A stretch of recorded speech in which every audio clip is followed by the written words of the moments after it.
We all have our own share of success. I'm not talking Jeff Bezos' wealth type of success here, as most people would want to define it. I'm talking about success in different aspects of your own life. So this could be financial success, of course, but also personal success such as self-growth, career success, relationships, health, and so on. Recently, I posted a video talking about how we should credit some of our successes to some luck. So today, I want to share my story. My story of success is credited to my parents and the opportunity to migrate from a third world country to a first world United Kingdom, a place which has presented me with a lot of opportunities. Some of these are having a free secondary education and uni education, which was paid for with a student loan. Maybe paying off the student loan right now is not as fun, but where I come from, there wasn't even such an opportunity to get a low interest loan for your studies. Going to university alone taught me a lot regarding shaping my own future.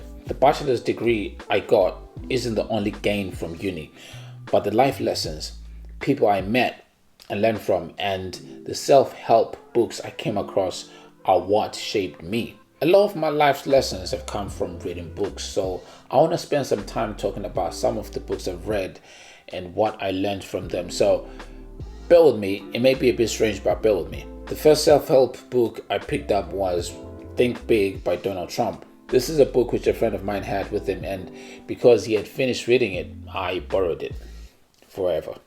Sorry, bro. This book has some very striking ideas which I hadn't come across in my upbringing. It's the book which made me really realize my entrepreneurial side. And at the end of the book, the author, now the president of the USA, of course, recommended other books, and one of them was the then popular The Secret by Rhonda Byrne. Though not being my intention, the order in which I read the book seems to have been in the right order actually. The first book, Think Big, showed me that there's more to the world than what society teaches us, which is go to school, get a good education, and work the rest of our lives.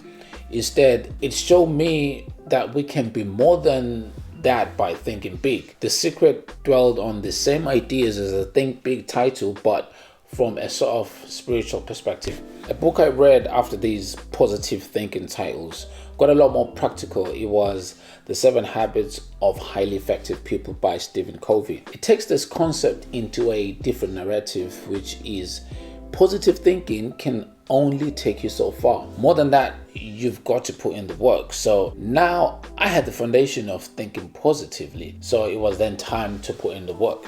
As Covey puts it in his book, he says, to learn and to not do is really not to learn, and to know and not to do is really not to know. So the book gave me an understanding of how to actually put the right habits and work into practice. As well as reading this book, I also read a lot of blogs about productivity and beneficial habits to practice, such as waking up early and having morning rituals, things like that. Another book which I read further down the line after reading this book was Outliers, The Story of Success by Malcolm Gladwell, which digs into the concept of how some of the most successful people of the 19th and 20th century actually came to be. The inventions from those generations have improved our lives today. The book looks into the factors such as the rare opportunities which are presented to those people, the inventors. The book also touches on the computer revolution of the 70s and how guys like Steve Jobs and Bill Gates were given rare opportunities to practice skills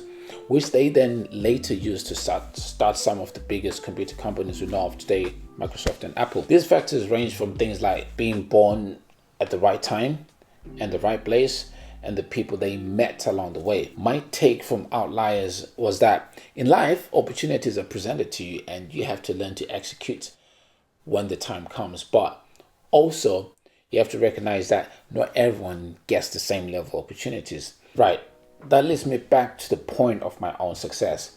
Had I not been born to a father who had ancestral relations with the United Kingdom, I may not have been in this country. Being also born at a time way after events such as the World Wars, living in a democratic country, and all of that is a privilege in itself. I could go on and on about the many things that a lot of us should consider fortunate to have. So why am I telling you all of this?